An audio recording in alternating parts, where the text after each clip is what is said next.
നമസ്കാരം, ഭാരത് ലൈവിലേക്ക് സ്വാഗതം. നമസ്കാരം. പ്രശാന്തി, നമസ്കാരം.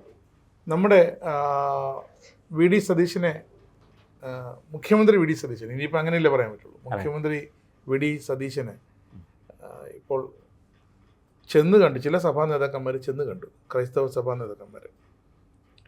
ചിലർ മലങ്കര സഭയിലെ ഉന്നത ബിഷപ്പുമാരടക്കം സത്യപ്രതിജ്ഞ ചടങ്ങിലുണ്ടായിരുന്നു. CSI ലത്തീൻ കത്തോലിക്ക ആസ്ഥാനത്ത് അദ്ദേഹം ഇന്നലെ വൈകുന്നേരം അങ്ങോട്ട് ചെന്ന് കണ്ട് ചർച്ച നടത്തി. പിന്നീട് കത്തോലിക്ക പട്ടം ബിഷപ്പ് ഹൗസിലെത്തി അവിടുത്തെ മേജർ ആർച്ച് ബിഷപ്പ് ക്ലിമീസ് ബാവയും കണ്ടു. അപ്പം ഇങ്ങനെ അല്ല, തിരിച്ചല്ലേ സംഭവിച്ചത്? ക്ലിമീസ് ബാവയെ കണ്ടതിന് ശേഷമല്ലേ ഇദ്ദേഹം അങ്ങോട്ട് പോയത്? രണ്ടും വൈകുന്നേരം നടന്ന സംഭവങ്ങൾ. അതെ അതെ, അതിന് ശേഷം. അപ്പം അങ്ങനെ വരുമ്പോൾ നമുക്ക് ഒരു ഫെബ്രുവരിയിൽ NSSൻ്റെ ആസ്ഥാന ഉലക നായകൻ G. സുകുമാരൻ നായർ ഇതേ പ്രതിപക്ഷ നേതാവായിരുന്നപ്പോൾ വി ഡി സതീശനെക്കുറിച്ച് പറയുന്ന ചില വാക്കുകളുണ്ട്. ആ വാക്കുകൾ നമുക്കൊന്ന് കേൾക്കാം. ഇവിടെ കഴിഞ്ഞ തെരഞ്ഞെടുപ്പിന് ഈ തിണ്ണയിൽ ഇവിടെ വന്ന് ഞാൻ കസേരയിലിട്ട് അവിടെ ഇരിക്കുക, കസേരയുടെ അടുത്ത് നിന്ന്. ഇത് NSSൻ്റെ സെക്രട്ടറിയാണ്, അദ്ദേഹം ഉണ്ടായിരുന്ന അവിടെ. കഴിഞ്ഞ ഈ തെരഞ്ഞെടുപ്പിന് അതിന് തിണ്ണയിരുന്ന് ഇറങ്ങിയില്ല. ഇവിടെ 1.5 മണിക്കൂർ ഇവിടെ ഇരുന്നു. എന്നിട്ട് ഞാൻ ഇവിടുന്ന് അവിടുത്തെ യൂണിയൻ പ്രസിഡന്റിനെ വിളിച്ചു പറഞ്ഞ് ഇദ്ദേഹത്തെ സഹായിക്കണം എന്ന് പറഞ്ഞു. ആ യൂണിയൻ പ്രസിഡന്റ് അദ്ദേഹത്തെ സഹായിക്കാൻ ഓരോ വീട് തോറും കയറി ഇറങ്ങി. എന്നിട്ടാണ് അങ്ങോട്ട് ഇറങ്ങിയ തിണ്ണ ഇറങ്ങരുതെന്ന് പറയുന്നത്. എന്താ കഴിഞ്ഞ തെരഞ്ഞെടുപ്പിന്, നിയമസഭാ തെരഞ്ഞെടുപ്പിന് മുമ്പ്, അത് തന്നെ ഈ കഴിഞ്ഞ നിയമസഭാ തെരഞ്ഞെടുപ്പിന് മുമ്പ് വോട്ട് പിടിക്കുകയല്ലേ. കഴിഞ്ഞ തെരഞ്ഞെടുപ്പിൽ ജയിക്കാൻ വേണ്ടി വോട്ട് പിടിക്കുകയല്ലേ. ആ കൂട്ടത്തിൽ അദ്ദേഹം ഇവിടെ വന്നെന്നാ പറഞ്ഞത്.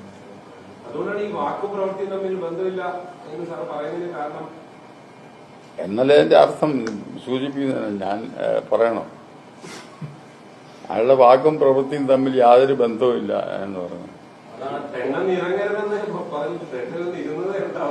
എന്താ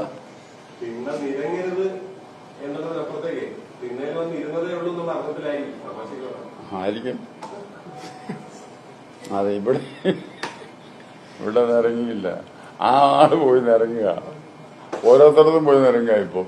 എന്നിട്ട് പറഞ്ഞോളൂ, ഞാൻ ഇവിടെ ഐക്യം വർഗീയത ഈ രാജ്യത്ത് വളർത്തുന്നതിൽ ഇപ്പം നന്നായിട്ട് ഇവിടുത്തെ രാഷ്ട്രീയ പ്രസ്ഥാനങ്ങളെല്ലാം പ്രവർത്തിക്കുന്നു. ഇനി ഇദ്ദേഹം പറഞ്ഞിരിക്കുന്നത്, ഇദ്ദേഹം തിണ്ണ നിരങ്ങി മണിക്കൂറുകളോളം വന്ന് NSSൻ്റെ ആസ്ഥാനത്ത് 2021 തിരഞ്ഞെടുപ്പിനാണ് അങ്ങനെ താൻ വോട്ട് എല്ലാം വിളിച്ച് പറഞ്ഞു എന്ന് പറയുന്നു. ശരിക്കും ഇതൊരു, അതുപോലെ ഇന്നലെ വെള്ളാമ്പലം ബിഷപ്പ് ഹൗസിൽ ചെന്നത് അവർ സത്യപ്രതിജ്ഞ ചടങ്ങ് ബഹിഷ്കരിച്ചിരുന്നു. ശ്രദ്ധിച്ചിരുന്നു? അതെ, ലത്തീൻ സമുദായത്തിന് സതീശൻ മന്ത്രിസഭയിൽ അർഹമായൊന്നുമില്ല, പ്രാതിനിധ്യമേ കിട്ടിയില്ല. അതിൽ പ്രതിഷേധിച്ച് അവർ ബിഷപ്പ് തോമസ് നെറ്റോ അടക്കം അവർ ആ സത്യപ്രതിജ്ഞ ചടങ്ങ് ബഹിഷ്കരിച്ചു. ഇത് യൂജിൻ പെരേര പരസ്യ പ്രസ്താവനയും നടത്തി വികാരി ജനറൽ, പിന്നെ ഞങ്ങൾക്ക് കടുത്ത അതൃപ്തിയുണ്ട് എന്ന് പറയുകയും ചെയ്തു. അതുകൊണ്ടാണ് വളരെ എന്താ പറയാ, വളരെ പെട്ടെന്ന് തന്നെ അതെ നേരെ ചെന്നിട്ട് ഉറപ്പ് കൊടുക്കുന്നു. വികാരി ജനറൽ യൂജിൻ പെരേര തന്നെ, ഫാദർ യൂജിൻ പെരേര തന്നെ പിന്നീട് മാധ്യമങ്ങളോട് പറഞ്ഞു, ഞങ്ങൾക്ക് ആശങ്കകളെല്ലാം അകറ്റി ഇനി മത്സ്യബന്ധനത്തിന് പുതിയ സംവിധാനം ഉണ്ടാകും, നമ്മുടെ സമുദായത്തിലെ ആ മേഖലയിലുള്ളവർക്കുള്ള ഒരു കരുതലുണ്ടാകും എന്നൊക്കെ മുഖ്യമന്ത്രി ഉറപ്പ് നൽകിയിട്ടുണ്ട് എന്ന് പറഞ്ഞ് ഒരൊറ്റ വാക്കിൽ ആ ഒരു തർക്കമങ്ങ് അലിയിച്ചു. ശരിക്കും ഇതിപ്പോൾ രാജീവ് ചന്ദ്രശേഖറും അടക്കമുള്ള BJP നേതാക്കൾ ഇലക്ഷൻ സമയത്ത് ഒരു ഞായറാഴ്ച ഇവിടുത്തെ പള്ളികളിലൊക്കെ കയറിയിരുന്നു. കാരണം വിശ്വാസികളെ കണ്ട് വോട്ട് ചോദിക്കണമെങ്കിൽ അവരെ കുർബാന ഏൽക്കാൻ വരുന്ന വിശ്വാസികളെ അവിടെ ചെന്ന് കാണണം. അങ്ങനെ വന്നപ്പോൾ അദ്ദേഹത്തെയും ഇതുപോലെ തിണ്ണനിരങ്ങി എന്ന് വിളിച്ചാണ്. പള്ളികളിൽ തിണ്ണനിരങ്ങലാണോ അത്? അങ്ങനെ എന്താണ്? അങ്ങനെയല്ല. ഇതിനകത്ത് ഒരു പ്രശ്നമുള്ളത് എന്താണെന്ന് വെച്ചാൽ, വി ഡി സതീശൻ വളരെ നേരത്തെ തന്നെ സമുദായ നേതാക്കളുമായിട്ട് കൃത്യമായ ഒരു അകലം സൂക്ഷിക്കുന്ന ആളാണ് എന്നൊരു പ്രതീതി ഉണ്ടായിരുന്നു. നമുക്കറിയില്ല വി ഡി സതീശൻ രഹസ്യമായോ പരസ്യമായോ അങ്ങനെ സമുദായ നേതാക്കളെ സന്ദർശിച്ച് പ്രത്യേകിച്ചും തെരഞ്ഞെടുപ്പ് അടുക്കുമ്പോൾ അവിടെയൊക്കെ പോയി അവരുടെ ഒരു അനുഗ്രഹവും ഒക്കെ വാങ്ങുന്നതായിട്ടോ ഒന്നും നമുക്ക് സത്യത്തിൽ അല്ല, നമ്മൾ ഇലക്ഷൻ മുമ്പ് ദൃശ്യങ്ങൾ കണ്ടായിരുന്നു. എറണാകുളത്ത് സെന്റ് തോമസ് മൗണ്ടിലെ കാക്കനാടുള്ള സിറോ മലബാർ സഭയുടെ ആസ്ഥാനത്ത് അന്ന് അവിടെ സിനഡ് നടക്കുകയാണ്. ആ സമയത്ത് ഔദ്യോഗിക വാഹനം, പ്രതിപക്ഷ നേതാവിന്റെ ഔദ്യോഗിക വാഹനം ഉപേക്ഷിച്ച് അദ്ദേഹം ഇവിടുന്ന് ബിഷപ്പ്, അന്നത്തെ administrative vicar general bishop Joseph Mar Pamplany, arch bishop, അദ്ദേഹം വിളിച്ചു പറഞ്ഞനുസരിച്ചിട്ട് അവിടെ പോവുകയും ചെന്ന് അവരുമായി ചർച്ച നടത്തി തിരികെ വന്നു. ആ ലക്ഷ്യം ജോസ് കെ മാണി വിഭാഗത്തെ ഇങ്ങോട്ട് കൊണ്ടുവരാനുള്ളൊരു പ്രാഥമിക ചർച്ചകളായിരുന്നു ചർച്ച. പക്ഷെ അദ്ദേഹം അങ്ങനെ പോയിട്ടുണ്ട്. അല്ല, അതൊക്കെ ശരി തന്നെ. ഞാൻ പറഞ്ഞ അങ്ങനെയല്ല. രഹസ്യമായിട്ട് ഈ സമുദായ നേതാക്കളുടെ, സഭാ നേതാക്കളുടെ ഒക്കെ ഈ പറഞ്ഞതുപോലെ ആസ്ഥാനത്ത് ചെന്ന് അവരുടെ കാല് തടവി സോപ്പിട്ട് അങ്ങനെ ഒരു ഇത് സതീശനെ കുറിച്ച് അങ്ങനെ അധികം കേട്ടിട്ടില്ല നമ്മൾ. കോൺഗ്രസ്സിലെ തന്നെ മറ്റു പല നേതാക്കളെക്കുറിച്ചും ഇടതുപക്ഷത്തെയും ഒക്കെ നേതാക്കളെക്കുറിച്ച് അങ്ങനെ കേട്ടിട്ടുണ്ട്. BJPക്ക് അതിനുള്ള അവസരം ലഭിക്കാറില്ല എന്നുള്ളതാണ് സത്യം. ഇനി എങ്ങനെയെന്ന് അറിഞ്ഞൂടെ. ഇപ്പം 3 സീറ്റ് ജയിച്ചു വന്നതുകൊണ്ട് ഭാവിയിൽ BJP നേതാക്കളും ഇതുപോലെയൊക്കെ അവസരം കിട്ടുമായിരിക്കും എന്നേ നമുക്ക് പറയാൻ കഴിയും. എന്തായാലും VD സതീശനെ സംബന്ധിച്ചിടത്തോളം മാത്രമല്ല, പലപ്പോഴും VD സതീശൻ മാധ്യമങ്ങൾക്ക് മുന്നിൽ പൊട്ടിത്തെറിച്ചിട്ടുണ്ട്. താൻ സമുദായ നേതാക്കളുടെ തിണ്ണ നിരങ്ങി വിജയിച്ചു വരാൻ താല്പര്യപ്പെടുന്ന ആളല്ല. ഇനി 1000 തിരഞ്ഞെടുപ്പുകൾ തോറ്റാലും മതേതരത്വത്തിനും മതനിരപേക്ഷതയ്ക്കും ഒന്നും കോട്ടം തട്ടുന്ന ഒന്നും താൻ ചെയ്യില്ല എന്നൊക്കെ പറഞ്ഞ് വലിയ രീതിയിൽ വാചകമടിക്കുന്ന ഒരു VD സതീശനെ നമ്മൾ മുമ്പ് കണ്ടിട്ടുണ്ട്. മാധ്യമങ്ങൾക്ക് മുന്നിൽ അങ്ങനെ പൊട്ടിത്തെറിക്കുന്ന ഒരു VD സതീശനെ നമ്മൾ കണ്ടിട്ടുണ്ട്. ഇവിടെ ഇപ്പോൾ എന്താ സംഭവിച്ചത്? കാര്യം വളരെ വ്യക്തമല്ലേ. ഒരു സമുദായം മൊത്തത്തിൽ സർക്കാരിനെതിരെ അങ്ങ് തിരിഞ്ഞു. നോക്കൂ, ഈ സമുദായം നിസ്സാരമല്ല. പണ്ട് ഈ വിമോചന സമരകാലം അറിയാമല്ലോ, വെടിവെപ്പ് അറിയാമല്ലോ. അന്ന് ഫ്ലോറി എന്നൊരു ഗർഭിണിയായ സ്ത്രീ വെടിവെപ്പിൽ കൊല്ലപ്പെട്ടു. അതിനെ തുടർന്നുണ്ടായ സംഭവ വികാസങ്ങളാണ് EMS മന്ത്രിസഭയെ നിലത്ത് വീഴിച്ചത്, താഴെ ഇട്ടത്. അപ്പോൾ അതുകൊണ്ട് തന്നെ കേരളത്തിലെ രാഷ്ട്രീയ പാർട്ടി നേതാക്കൾക്കെല്ലാം ഈ ലത്തീൻ സഭ പോലെയുള്ള സഭകളോട് ഒരു ഭയമുണ്ട്. അവരെ പിണക്കാൻ മാത്രമല്ല, മത്സ്യബന്ധനം ഉപജീവനമായിട്ട് സ്വീകരിച്ചിരിക്കുന്ന ഒരു വലിയ വിഭാഗത്തിൻ്റെ വോട്ട് ബാങ്ക്, ഒരു വലിയ വിഭാഗം വോട്ട് ബാങ്കാണത്. അത് കൃത്യമായിട്ട് പള്ളിയിൽ നിന്ന് പറയുന്നത് പോലെയൊക്കെ ആ വോട്ട് ബാങ്ക് പ്രവർത്തിക്കുകയുള്ളൂ. അപ്പോൾ അത് വിരലിലെണ്ണാവുന്ന മണ്ഡലങ്ങളിൽ കൃത്യമായി വിധി നിർണ്ണയിക്കാൻ കഴിയുന്നു. അപ്പോൾ ഉദാഹരണത്തിന് തിരുവനന്തപുരം സെൻട്രൽ, അതുപോലെ തന്നെ കോവളം, അതുപോലെ നെയ്യാറ്റിൻകര, ചിറയൻകീഴ്, ഇങ്ങനെയൊക്കെയുള്ള മണ്ഡലങ്ങളിലൊക്കെ അവർ വിചാരിച്ചാൽ ചിലരെ ഇപ്പോൾ തോൽപ്പിക്കാനും ജയിപ്പിക്കാനും പറ്റും. ഇത് അങ്ങോട്ട് പോകുന്തോറും, വടക്കോട്ട് പോകുന്തോറും ആലപ്പുഴയുടെ തീരദേശത്തൊക്കെ, ചേർത്തല, പിന്നെ അരൂർ പോലെയുള്ള സ്ഥലങ്ങളിലൊക്കെ വലിയ സ്വാധീനമുണ്ട് അവർക്ക്, സഭയ്ക്ക്. അത് എറണാകുളം, ഏതാണ്ട് തൃശ്ശൂരിൻ്റെ ആ ഭാഗത്ത് വരെ തീർച്ചയായിട്ടും ലത്തീൻ സഭയ്ക്ക് തീരദേശ മണ്ഡലങ്ങളിൽ നിർണായക തീരുമാനങ്ങൾ എടുക്കാനും അത് നടപ്പാക്കാനും കഴിയും. അതിൻ്റെ പ്രതിഫലനം വോട്ടെടുപ്പിൽ ഉണ്ടാവുകയും ചെയ്യും. ഇതെല്ലാ രാഷ്ട്രീയ പാർട്ടികൾക്കും അറിയാം. അത് VD സതീശനും നന്നായിട്ടറിയാം. അപ്പോൾ ഈ ഒരു സഭ, ഒരു ക്രിസ്തീയ സഭ ഈ സത്യപ്രതിജ്ഞാ ചടങ്ങ് ബഹിഷ്കരിച്ചു എന്ന് പറഞ്ഞപ്പോഴാണ്, അല്ലെങ്കിൽ ബഹിഷ്കരിച്ചപ്പോഴാണ് VD സതീശന്, കോൺഗ്രസ്സിനും അതിൻ്റെ ഗൗരവം തിരിച്ചറിഞ്ഞത്, മനസ്സിലായത്. അപ്പോൾ അവരെന്ത് ചെയ്തു? വളരെ കൃത്യം. അതുകൊണ്ടാണ് തിണ്ണ നിരങ്ങില്ല എന്ന് പറഞ്ഞ് പൊട്ടിത്തെറിച്ച VD സതീശൻ നേരെ പോയി സത്യപ്രതിജ്ഞ, തിണ്ണെ കയറാതെ മുഖ്യമന്ത്രിയായി സത്യപ്രതിജ്ഞ ചെയ്തതിന് ശേഷം അദ്ദേഹം നേരെ പോയിട്ട് മാർ ക്ലെമീസ്, ആർച്ച് ബിഷപ്പ് മാർ ക്ലെമീസിനെ കണ്ടു. അതിനുശേഷം ഇവരെ കണ്ടു, പിന്നെ ആർച്ച് ബിഷപ്പ് തോമസ് നെറ്റോയെ കണ്ടു, അതുപോലെ യൂജിൻ പെരേരയെ കണ്ടു. അവർ മുഖ്യമന്ത്രി വന്നപ്പോൾ വലിയ സ്വീകരണമൊക്കെ കൊടുത്തു. പക്ഷെ അവർ തമ്മിൽ ഇടയ്ക്കുള്ള മഞ്ഞുരുകൽ സംഭവിച്ചോ എന്നിപ്പോഴും വ്യക്തമല്ല. കാരണം ഈ ലത്തീൻ സഭയ്ക്ക് ഒരുപാട് ആവശ്യങ്ങളുണ്ട്. വിഴിഞ്ഞം തുറമുഖവുമായി ബന്ധപ്പെട്ട് അവർ മുന്നോട്ട് വെക്കുന്ന ഒരു ആശങ്ക എന്ന് പറയുന്നത് മത്സ്യബന്ധനത്തെ ബാധിക്കും. വിഴിഞ്ഞത്ത് നിന്ന് മത്സ്യബന്ധനത്തിന് പോകുന്ന മത്സ്യത്തൊഴിലാളികളുടെ ഉപജീവനത്തെ ഈ തുറമുഖത്തിൻ്റെ പ്രവർത്തനങ്ങൾ ബാധിക്കും. അതെങ്ങനെയാണെന്ന് എനിക്ക് മനസ്സിലാകുന്നില്ല. കാരണം വിഴിഞ്ഞതല്ലെങ്കിൽ കുറച്ച് അപ്പുറത്തോ ഇപ്പുറത്തോ മാറി മത്സ്യബന്ധനത്തിന് പോകാം, കപ്പൽച്ചാലിൽ നിന്ന് മാറിപ്പോവാം. അപ്പോൾ അത് സ്വാഭാവികമായിട്ട് മുമ്പും ഇപ്പോൾ ഈ മത്സ്യബന്ധന ഉപജീവനമാക്കിയിരിക്കുന്ന ഒരു വിഭാഗത്തെ നശിപ്പിച്ചുകൊണ്ട് എന്തെങ്കിലും തരത്തിലൊരു വികസനം നടപ്പാക്കണമെന്ന് ഒരു ഗവൺമെൻറ്റും ആഗ്രഹിക്കില്ല. ഇനി ഈ വരുന്ന വികസനത്തെ നശിപ്പിച്ച് ഞങ്ങളുടെ നിലനിൽപ്പാണ് പ്രശ്നം, അതുകൊണ്ട് ഇവിടെ വികസനം വേണ്ട എന്ന് പറയുന്നത് ശരിയാണെന്നും എനിക്ക് തോന്നുന്നില്ല. അപ്പോൾ രണ്ടുപേരും ഒരു സമവായത്തിലെത്തി, ശരിയാണ്, അവർക്ക് ബുദ്ധിമുട്ടുകളുണ്ട്, ആ ബുദ്ധിമുട്ടുകൾ എങ്ങനെ ശാസ്ത്രീയമായിട്ട് പരിഹരിക്കാം, അത് പരിഹരിക്കാനുള്ള മാർഗം സർക്കാർ നോക്കട്ടെ, സർക്കാർ അത് സ്വീകരിക്കട്ടെ. അതെ, അതെല്ലാം പരിഹരിച്ചിട്ടാണ് രണ്ടാം ഘട്ടം. അതിൻ്റെയൊക്കെ പേരിൽ ഈ പറയുന്നത് പോലെ സർക്കാരിനെ സമ്മർദ്ദത്തിലാക്കാൻ ശ്രമം നടന്നാൽ അത് ശരിയല്ല, അതാര് ചെയ്താലും തെറ്റാണ്. അപ്പോൾ ഇവിടെ പക്ഷേ ഈ പറഞ്ഞതുപോലെ, ഞാൻ പറഞ്ഞത് അവരുടെ ഒരു പരാതിയെക്കുറിച്ചാണ്. അതുപോലെ അവർക്ക് ഇപ്പോൾ ഒരു പ്രധാനപ്പെട്ട ഒരു പരാതിയുണ്ട് ഈ മന്ത്രിസഭയിൽ അല്ലെങ്കിൽ ഈ ഇലക്ഷൻ കഴിഞ്ഞപ്പോൾ. കാരണം അവർ വളരെ താല്പര്യപൂർവ്വം ഇക്കുറി ഇടതുപക്ഷത്തെ വെടിഞ്ഞ് കോൺഗ്രസിനൊപ്പം UDF-നൊപ്പം നിന്നു. അതുകൊണ്ടാണ് തിരുവനന്തപുരം സെൻട്രലിൽ CP ജോൺ ജയിച്ചു കയറിയത്.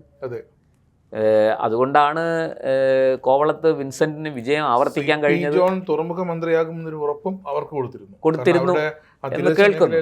പ്രചരണത്തിലൊക്കെ അവർ ഉന്നയിച്ചത് CP ജോണിനെ തീരദേശ തുറമുഖ വകുപ്പിന്റെ മന്ത്രിയാക്കണം. അത് കോൺഗ്രസ് ഒരിക്കലും ചെയ്യില്ല എന്നുള്ള കാര്യം വ്യക്തമാണ്.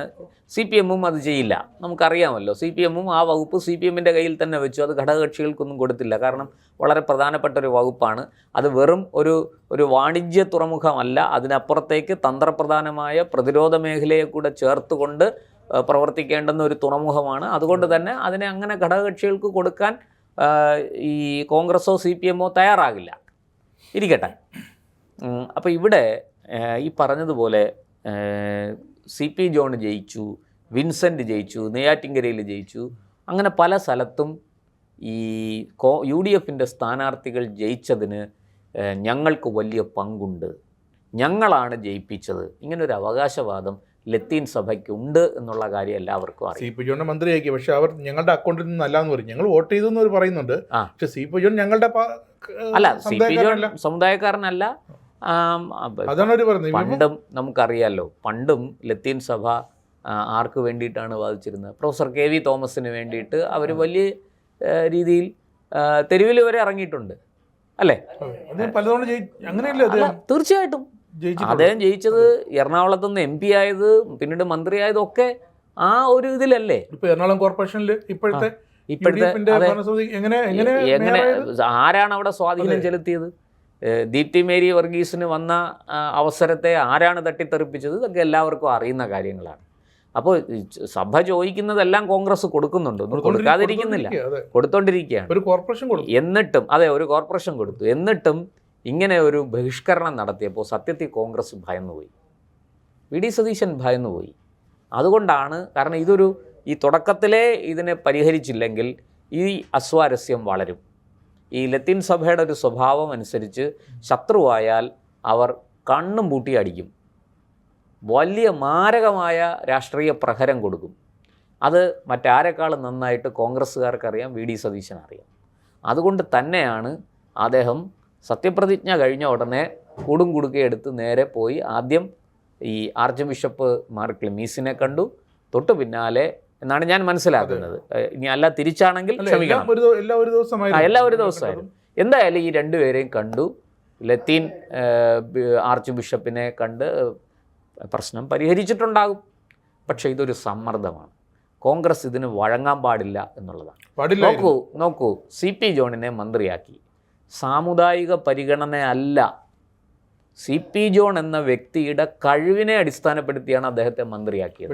അദ്ദേഹത്തെ മന്ത്രിയാക്കേണ്ടത്. CP ജോണിനെ അവിടെ സ്ഥാനാർത്ഥിയാക്കിയത്, CMPയുടെ UDF സ്ഥാനാർത്ഥിയാക്കിയത് ഈ പരിഗണന വെച്ചിട്ടാണ്. സാമുദായിക പരിഗണന ജയിക്കണമെങ്കിൽ അവിടെ CP ജോണിനെ പോലുള്ള ഒരാൾ അല്ല തീർച്ചയായിട്ടും കോൺഗ്രസിന്റെ കണക്കൂട്ടൽ അങ്ങനെയാണ്. ഒരു പക്ഷേ അവിടെ ശിവകുമാർ വീണ്ടും മത്സരിച്ചിരുന്നെങ്കിൽ ചിലപ്പം തോറ്റുപോയേനെ. പക്ഷെ ഇത്തവണ ശിവകുമാർ ജയിക്കാനും സാധ്യതയുണ്ട്, നമുക്ക് പറയാം. എല്ലാം ഇപ്പോഴത്തെ ഒരു പ്രത്യേക സാഹചര്യമായിരുന്നു. ഈ ഭരണവിരുദ്ധ വികാരം ഒരു UDF തരംഗമായി മാറിയ കാഴ്ചയാണ്. ആന്റണി രാജു ജയിച്ചതും അങ്ങനെയല്ലേ അവിടെ? അതെ, ആന്റണി രാജു ജയിച്ചത് 2021 LDF അനുകൂല തരംഗം മുതലെടുത്തുകൊണ്ടാണ്. ഏത് തരംഗം വന്നാലും ഇതേ തീരദേശ വോട്ടുകൾ കൊണ്ട് തന്നെയാണ്. അതെ, വോട്ടുകൾ കൊണ്ടാണ്. മനസ്സിലാക്കേണ്ട മറ്റൊരു കാര്യം, തിരുവനന്തപുരം സെൻട്രലിൽ BJPക്ക് കൃത്യമായിട്ട് 35,000 വോട്ട് കിട്ടിക്കൊണ്ടിരിക്കുകയാണ്. BJP മോശമല്ല, അവിടെ BJP പിടിക്കുന്ന വോട്ട് ആരെ തോപ്പിക്കുമെന്ന് നമുക്ക് പറയാൻ പറ്റില്ല.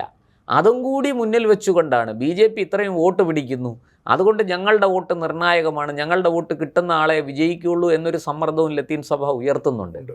അങ്ങനെ ഒരു കാര്യം ഇതിനകത്തുണ്ട്.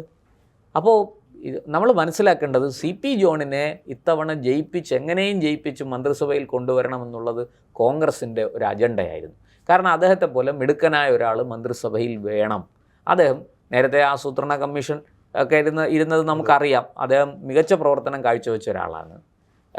അദ്ദേഹത്തിന് നന്നായിട്ട് പ്രത്യേകിച്ചും സാമ്പത്തിക വിഷയങ്ങളിൽ കാര്യങ്ങൾ ചെയ്യാനും ആസൂത്രണം ചെയ്യാനും നടപ്പാക്കാനും ഒക്കെ കഴിവുള്ള ഒരാളാണ്. അപ്പോൾ അതുകൊണ്ട് തന്നെ ഒരു റിസ്ക് എടുക്കാതെ അദ്ദേഹം ഉറപ്പായിട്ടും, മുമ്പൊക്കെ അദ്ദേഹം നോക്കൂ 2011 2016 ഒക്കെ 2021 ഒക്കെ മത്സരിച്ചിട്ട് അദ്ദേഹം തോറ്റുപോയി. അങ്ങനെ ഇനി അദ്ദേഹത്തെ തോൽക്കാൻ വിട്ടുകൊടുക്കാതെ എങ്ങനെയും നിയമസഭയിൽ എത്തിക്കണം എന്നൊരു അജണ്ട തീർച്ചയായിട്ടും കോൺഗ്രസിനുണ്ടായിരുന്നു. അത് മാത്രമല്ല, രാജ്യത്ത് അവശേഷിക്കുന്ന ഏക കമ്മ്യൂണിസ്റ്റ് മന്ത്രി ഇപ്പോൾ CP ജോണാണ്. കാരണം അദ്ദേഹം ഒരു കമ്മ്യൂണിസ്റ്റ് പാർട്ടിയെ പ്രതിനിധീകരിച്ചാണ്. കമ്മ്യൂണിസ്റ്റ് മാർക്സിസ്റ്റ് പാർട്ടി എന്ന് പറയുന്ന CMPയുടെ പ്രതിനിധിയാണ് അദ്ദേഹം. ആ CP ജോണിനെ സംബന്ധിച്ച് അദ്ദേഹത്തിനും പറയാം, അവശേഷിക്കുന്ന ഏക കമ്മ്യൂണിസ്റ്റ് മന്ത്രി ഞാനാണ്, കമ്മ്യൂണിസ്റ്റുകാരൻ ഞാനാണ് എന്ന് പറയാം. കാരണം വേറെ ഒരു മന്ത്രി നിയമസഭയിലോ ലോക്സഭയിലോ ഒന്നുമില്ല, കേന്ദ്ര സർക്കാരിലോ സംസ്ഥാന സർക്കാരിലോ ഇല്ല, വേറൊരു സംസ്ഥാനത്തും ഇല്ല. ഇനിയിപ്പോൾ വിജയിൻ്റെ അവിടെ ആർക്കെങ്കിലും അവസരം കൊടുക്കുമെന്നോ എനിക്ക് തോന്നുന്നില്ല. പിന്തുണ. അപ്പോൾ അങ്ങനെ ഈ VD സതീശൻ CP ജോൺ മന്ത്രിയായത് ഒരു മെറിറ്റിൻ്റെ അടിസ്ഥാനത്തിലാണ്. അത് ലത്തീൻ സഭ അംഗീകരിക്കുന്നില്ല. പക്ഷെ ഞങ്ങളുടെ ആളല്ല, എന്തായാലും മന്ത്രിയാകും. ഞങ്ങൾ ജയിപ്പിച്ചു തന്നു, നിങ്ങൾ മന്ത്രിയാക്കിക്കോ, പക്ഷെ ഞങ്ങളുടെ ആളിനെ മന്ത്രിയാക്കണം. അതാരാ? വിൻസെൻ്റാണ്. വിൻസെന്റിനെ മന്ത്രിയാക്കാത്തതാണ് അവരുടെ പ്രതിഷേധത്തിന് കാരണം. അർഹിക്കുന്ന ആളാണ്. കാരണം അതിശക്തമായ ഇടതു തരംഗം ആഞ്ഞടിച്ച കാലത്ത് പോലും അവിടെ നിന്ന് വിജയിച്ചു വന്നയാളാണ് വിൻസെന്റ് മോശക്കാരനല്ല. 16-ലും 21-ലും തുടർച്ചയായിട്ട് ജയിച്ചു വന്നയാളാണ്. ഇപ്പോൾ അത് ആവർത്തിച്ചു ആ ജയം. വിൻസെൻ്റ് കോവളം മണ്ഡലത്തിൽ ഉറപ്പായിട്ടും വിൻസെൻ്റ് നല്ല കാഴ്ചപ്പാടുള്ള ആളാണ്. ഞാൻ അദ്ദേഹത്തിൻ്റെ ഒരു അഭിമുഖം കണ്ടു. ഈ വിഴിഞ്ഞം തുറമുഖത്തെക്കുറിച്ച് വളരെ കാര്യമായിട്ട് അദ്ദേഹം പറയുന്നുണ്ട്. എന്താണ് വിഴിഞ്ഞം തുറമുഖത്തിൻ്റെ വികസനം സാധ്യമാകാതെ പോകുന്നത് എങ്ങനെയാണ്? അതുകൊണ്ട് തുറമുഖം വികസിച്ചു, തുറമുഖം വലിയ രീതിയിൽ നിർമ്മിക്കപ്പെട്ടൊക്കെ ശരിയാണ്, പക്ഷെ സംസ്ഥാനത്തിന് അതുകൊണ്ട് എന്ത് പ്രയോജനം? നമുക്കിവിടെ അതുകൊണ്ട് എന്ത് വരുമാനം? നമുക്കെന്ത് നേട്ടം? അത് വളരെ കൃത്യമായിട്ട് പോയിൻ്റ് ഔട്ട് ചെയ്ത് പറയുന്നതിൽ 1, 2, 3 എന്ന് പറഞ്ഞ് അക്കമിട്ട് നിരത്തുന്നതിൽ ഞാൻ അദ്ദേഹത്തിൻ്റെ മിടുക്ക് കണ്ടു. അദ്ദേഹം പറയുന്ന കാര്യങ്ങൾ വളരെ ശരിയാണ്. ഈ പിണറായി സർക്കാരിന് ചെയ്യാമായിരുന്ന ഒരുപാട് കാര്യങ്ങളുണ്ട് ഈ വിഴിഞ്ഞവുമായി ബന്ധപ്പെട്ട്. ഒന്ന്, നമ്മുടെ വിഷയത്തിൽ നിന്ന് മാറിപ്പോവുകയല്ല, ഞാൻ എങ്കിലും ചെറുതായിട്ടൊന്ന് പറയുന്നതാണ്. അതിപ്പോഴും ഒരു ട്രാൻസ്ഷിപ്മെൻറ്റ് പോർട്ടാണ്. അതായത് വലിയ കപ്പലിൽ നിന്ന് സാധനം ചെറിയ കപ്പലിലേക്ക് കയറ്റി വിടുന്നു. ഈ വലിയ കപ്പലിൽ നിന്ന് സാധനം നമ്മുടെ തുറമുഖത്തേക്ക് ഇറക്കി അവിടെ നിന്ന് റോഡ്, റെയിൽ മാർഗം അത് നമ്മുടെ നാട്ടിൽ, കേരളത്തിലും തമിഴ്നാട്ടിലും ഒക്കെ ആവശ്യമുള്ള സ്ഥലത്തേക്ക് അത് എത്തിക്കുന്നില്ല. അത് എത്തിക്കാനുള്ള സൗകര്യം അവിടെ ആകുന്നില്ല. കാരണം ലോജിസ്റ്റിക്സ് വർക്കൗട്ടായിട്ടില്ല. 12,000 കോടി രൂപയുടെ പദ്ധതിയാണ്. ഈ സതീശൻ സർക്കാരിന്റെ മുന്നിലെ ഏറ്റവും വലിയ വെല്ലുവിളിയും ഈ റിംഗ് റോഡ് വഴിയേ റിംഗ് റോഡ് മാത്രമല്ല, ഈ പറഞ്ഞതുപോലെ ലോജിസ്റ്റിക്സിന് വേണ്ടുന്ന ഭൂമി ഏറ്റെടുത്ത് കൊടുക്കണം, അവിടെ അതിനുള്ള സൗകര്യങ്ങൾ ഏർപ്പെടുത്തണം. ഈ പറഞ്ഞതുപോലെ കാർഗോ കൈകാര്യം ചെയ്യാൻ പറ്റുന്ന ബൃഹത്തായ ഒരു സംവിധാനം അവിടെ വരണം. ഈ റെയിൽ കണക്ടിവിറ്റി അങ്ങോട്ടേക്ക് അതിപ്പോൾ വരണം. കൊങ്കൺ കരാർ എടുത്തതേ ഉള്ളൂ. കരാർ വിളിച്ചിട്ടുണ്ട്. കൊങ്കൺ റെയിൽ കോർപ്പറേഷനും കരാർ അതെ, വിളിച്ചിട്ടുണ്ട്. അത് റെയിൽവേ ചെയ്യേണ്ടതാണ്. പക്ഷേ ഇതിനെല്ലാം ഭൂമി ഏറ്റെടുത്ത് കൊടുക്കൽ അടക്കമുള്ള ഒരുപാട് കാര്യങ്ങൾ മുൻപിൽ വലിയ വെല്ലുവിളിയാണ്. ഇതെല്ലാം ചെയ്യേണ്ടതുണ്ട്. അപ്പോൾ ഇതൊക്കെ ഈ വിൻസെൻ്റ് അക്കമിട്ട് നിരത്തുന്നുണ്ട്. അപ്പോൾ വിൻസെൻ്റ് ഒരു സാധാരണ വെറുമൊരു ജനപ്രതിനിധിയല്ല, കാര്യങ്ങൾ പഠിച്ച് മനസ്സിലാക്കി ചെയ്യുന്ന ഒരാളാണ്. അതുകൊണ്ട് തന്നെയാണ് വിൻസെൻറ്റിന് വേണ്ടി ഇവർ ഇത്രയും വാദിക്കുന്നത്. കാരണം വിൻസെൻ്റ് അവിടെ വന്നാൽ, മന്ത്രിയായിട്ട് വന്നാൽ, അതിലൂടെ സഭയ്ക്കുണ്ടാകുന്ന നേട്ടങ്ങൾ, ഇത് സത്യത്തിൽ നമ്മുടെ NSSഉം SNDPയും അതുപോലെയുള്ള സമുദായ സംഘടനകളൊക്കെ കണ്ടുപഠിക്കണം. അവർ സ്ഥാനാർത്ഥിയെ നിർത്തി ജയിപ്പിച്ചു. ഞങ്ങളുടെ ഒരു സ്ഥാനാർത്ഥിയെ ജയിപ്പിച്ചു, നിങ്ങൾ പറഞ്ഞൊരു സ്ഥാനാർത്ഥിയെ ഞങ്ങൾ ജയിപ്പിച്ചു, ഞങ്ങൾക്കൊരു മന്ത്രിയെത്താ. അവരുടെ ആവശ്യം ന്യായമല്ലേ? എന്തുകൊണ്ട് ഇത് NSSനും SNDPക്കും ഒന്നും പറയാൻ പറ്റുന്നില്ല? ഈ പറയുന്നത് പോലെ ഞങ്ങളുടേതായ ഒരു സ്ഥാനാർത്ഥിയെ നിർത്തി, ഞങ്ങൾ മത്സരിപ്പിച്ച്, ഞങ്ങൾ വോട്ട് നൽകി ജയിപ്പിച്ച് കൊണ്ടുവരുന്നു. ഞങ്ങളുടെ ഈ മണ്ഡലത്തിന്, ഞാൻ പറയുന്ന ജാതി മതമൊക്കെ അവിടെ നിൽക്കട്ടെ, ഞങ്ങളുടെ ഈ മണ്ഡലത്തിന് ഇപ്പോൾ അവരും പറയുന്നതാണ്, ഈ തീരദേശ മണ്ഡലങ്ങൾക്ക് അർഹിക്കുന്ന വികസനം കൈവരണമെങ്കിൽ ഞങ്ങളുടെ മന്ത്രി വരണം, ഞങ്ങളെ അറിയുന്ന ഒരു മന്ത്രി വരണം. ന്യായമല്ലേ അവരുടെ ആവശ്യം? അതേപോലെ ഞങ്ങൾ ഈ മണ്ഡലത്തിൽ ഇന്ന ആളിനെ ജയിപ്പിച്ചു തന്നു, ഇയാളിനെ മന്ത്രിയാക്ക്, ഈ മണ്ഡലത്തിൽ വികസനം കൊണ്ടുവരട്ടെ. ഇത് പറയാനുള്ള ചങ്കൂറ്റമോ കെൽപ്പോ ഇവർക്കില്ല എന്നുള്ളതല്ലേ സത്യം. ഈ ഓഖി സമയത്ത് തീരദേശ മേഖല ആകെ ഇളകി നിന്നപ്പോൾ അവിടെ എത്തിയത് നമ്മുടെ നിർമ്മലാ സീതാരാമൻ. ഞാൻ പിണറായി വിജയനും കടകംപള്ളി സുരേന്ദ്രനും ഒക്കെ മുണ്ടും മടക്കി കുത്തി ഓടി അവിടെ തമിഴിൽ തിരുവനന്തപുരത്ത് തീരദേശ മേഖല വന്ന് തമിഴിൽ അവരോട് സംസാരിച്ചു. അവർക്ക് കാര്യം ബോധ്യപ്പെടുത്തി, എന്താണ് ഇവിടെ സംഭവിച്ചുകൊണ്ടിരിക്കുന്നത്, സർക്കാർ എന്തൊക്കെ, കേന്ദ്ര സർക്കാർ, അവരൊരിക്കലും ഈ തീരദേശത്തെ മത്സ്യത്തൊഴിലാളികൾ കേന്ദ്ര സർക്കാരിനെതിരെ അല്ല അവർ പങ്കായം എടുത്തത് ഈ ഇരട്ടച്ചങ്കനും കാരണഭൂതനും കുടംപുളിയും ഒക്കെ ആയിട്ടുള്ള ആൾക്കാർക്കെതിരെയാണ്. കാരണം അവരെ സമാധാനപ്പെടുത്താനോ അവരെ വിശ്വാസത്തിലെടുക്കാനോ ഒന്നും ഗവൺമെന്റിന് പറ്റിയില്ല. കോസ്റ്റ് ഗാർഡ് വേണ്ടി ബോഡി എത്തിക്കാനായിട്ട്. അതെ, കോസ്റ്റ് ഗാർഡ് മാത്രമല്ല, നോക്കൂ, കേന്ദ്ര സർക്കാർ അന്ന് അവിടെ നിർമ്മലാ സീതാരാമൻ, നരേന്ദ്രമോദി ഈ വിഷയം ഉണ്ടായപ്പോൾ തന്നെ നിർമ്മലാ സീതാരാമനോട് പറഞ്ഞു, നിങ്ങൾ അവിടെ ചെന്ന് വേണ്ട രീതിയിൽ കാര്യങ്ങൾ കൈകാര്യം ചെയ്യുക, അവരെ സമാധാനിപ്പിക്കുക. നോക്കൂ, ഒരു വലിയ ജനക്കൂട്ടം ഒരു പ്രദേശത്ത് താമസിക്കുന്നവർ വയലൻ്റ് ആയാൽ വലിയ അപകടമാണ്. അവിടെ ലോ ആൻഡ് ഓർഡർ, ക്രമസമാധാനം തകർന്നു. തീരദേശ മേഖലയാണ്. അതിന്റെ ചരിത്രം അങ്ങനെയാണെന്നേ. ഞാൻ ഈ ഫ്ലോറിഡ വെടിവെപ്പൊക്കെ പറഞ്ഞത്, കൊല്ലപ്പെട്ട സംഭവം പറഞ്ഞത് അതിനാണ്. അതിൻ്റെ ഒരു സ്വഭാവം അങ്ങനെയാണ്. അപ്പോൾ അവരവിടെ വന്നു, ഞാൻ നിങ്ങളോട് കൈയെടുത്ത് കുമ്പിട്ട് പറയുകയാണ് എന്ന്. അവർക്കത് കേട്ടപ്പോൾ അവരുടെ ഭാഷ മനസ്സിലായി. ഒരു സ്ത്രീയാണ് പറയുന്നത്, ഈ കേന്ദ്ര സർക്കാരിൻ്റെ പ്രതിനിധിയാണ് പറയുന്നത്. തീർച്ചയായിട്ടും നമുക്ക് സമാധാനപ്പെടാം, നമുക്ക് വെയിറ്റ് ചെയ്യാം. കേന്ദ്ര സർക്കാർ ഇന്ന കാര്യങ്ങൾ ചെയ്തിട്ടുണ്ട്, കാലാവസ്ഥ വളരെ പ്രതികൂലമാണ്, നമുക്ക് ഈ വിഷയത്തിൽ പെട്ടെന്ന് നമുക്ക് എന്തെങ്കിലും ചെയ്യുന്നത് കൂടുതൽ ജീവനുകൾ അപകടത്തിലാകാനേ ഉപകരിക്കുകയുള്ളൂ. ഇനി രക്ഷാപ്രവർത്തനത്തിന് പോകുമ്പോൾ നിങ്ങളുടെ ആൾക്കാരെയും ഞങ്ങൾ ഉൾപ്പെടുത്താം, നിങ്ങൾക്കും ഞങ്ങളോടൊപ്പം വരാം. ഇതൊക്കെ പറഞ്ഞപ്പോഴാണ് അവർ അടങ്ങിയത്. അപ്പോൾ ഞാൻ പറയണത്, ആ സമുദായത്തിൻ്റെ സ്വഭാവം മനസ്സിലാക്കി അതിനനുസരിച്ച്, അതുകൊണ്ടാണ് മുഖ്യമന്ത്രി VD സതീശൻ ഓടിപ്പോയത്. അദ്ദേഹത്തിന് അതിൻ്റെ അപകടം അറിയാം. ഇതാണ് അവിടെ സംഭവിച്ചത്. അപ്പോൾ സത്യത്തിൽ സതീശൻ ഒരർത്ഥത്തിൽ പറഞ്ഞാൽ തിണ്ണനിരങ്ങലാണ്. തിണ്ണനിരങ്ങില്ല എന്നൊക്കെ പറയുന്നത് ഈ തെരഞ്ഞെടുപ്പിന് മുമ്പ് പറയാൻ കൊള്ളാം, പക്ഷെ ഒരു മുഖ്യമന്ത്രിക്ക് അതൊന്നും ചെയ്യാതിരിക്കാൻ പറ്റില്ല. കൃത്യമായിട്ട് ആൾക്കാരെ എല്ലാം കാണേണ്ടി വരും. ഇനിയിപ്പോൾ NSSനെ കാണും, SNDPയെ കാണും. ഇതിനകത്ത് അങ്ങനൊരു പ്രശ്നമുണ്ട്. ഇവിടെ എല്ലാം ഓടിപ്പോയ VD സതീശൻ എന്തുകൊണ്ട് NSSന്റെ അടുത്തോ SNDPയുടെ അടുത്തോ പോയില്ല എന്നൊരു ചോദ്യം സോഷ്യൽ മീഡിയയിൽ ഉയരുന്നുണ്ട്. ഇല്ല, സുകുമാരൻ നായർ പറഞ്ഞല്ലോ, ഈ വർഷം ആദ്യം ജനുവരിയിലാണ് സുകുമാരൻ നായർ പറഞ്ഞത്, തിണ്ണ നിരങ്ങി, കണ്ടില്ലേ, ഈ തിണ്ണ നിരങ്ങി 1.5 മണിക്കൂർ വന്നിരുന്ന് നിരങ്ങി എന്നൊക്കെ പറഞ്ഞ കടുത്ത ഭാഷയില്ല. അപ്പോൾ എന്നെ അങ്ങനെ നിങ്ങൾ കാണരുതെന്ന് തിരിച്ച് ചുട്ട മറുപടിയും അന്ന് VD സതീശൻ കൊടുത്തിരുന്നു. അതിനുശേഷം പിന്നെ അദ്ദേഹം അങ്ങോട്ട് ഒരു കാര്യത്തിനും പോയില്ല, ഒരു ഫൈറ്റിന് പോലും അങ്ങോട്ട് പോയില്ല. മാത്രമല്ല, അതിന് അദ്ദേഹം പറഞ്ഞ മറുപടി, ഞങ്ങൾക്ക് എന്നെ ശാസിക്കാനൊക്കെയുള്ള അധികാരം അവർക്കൊക്കെ ഉണ്ട്, ഞാനത് അവർ പറയുന്ന കാര്യങ്ങളെ സശ്രദ്ധം കേൾക്കും, ആവശ്യമുള്ളത് സ്വീകരിക്കും, തിരുത്തേണ്ടത് തിരുത്തും എന്നൊക്കെ പറഞ്ഞാണ് അതിനെ അങ്ങ് മയപ്പെടുത്തിയത്. പക്ഷേ ഇപ്പോൾ ഒരു കാര്യമുണ്ട്, മുഖ്യമന്ത്രിയായി ചുമതലയേറ്റ VD സതീശൻ ആദ്യം ഓടിയത് അങ്ങോട്ടാണ്, ലത്തീൻ സഭ ആസ്ഥാനത്തേക്കാണ്, അല്ലെങ്കിൽ മാർ ക്ലെമീസിനെ കാണാനാണ്. അദ്ദേഹം NSS ആസ്ഥാനത്തോ SNDP ആസ്ഥാനത്തോ ഒന്നും പോയില്ല. ഇവരുമൊക്കെ സതീശനെതിരെ വലിയ രീതിയിൽ വാളെടുത്തവരാണ്. അതിനൊരു കാര്യമുണ്ട്.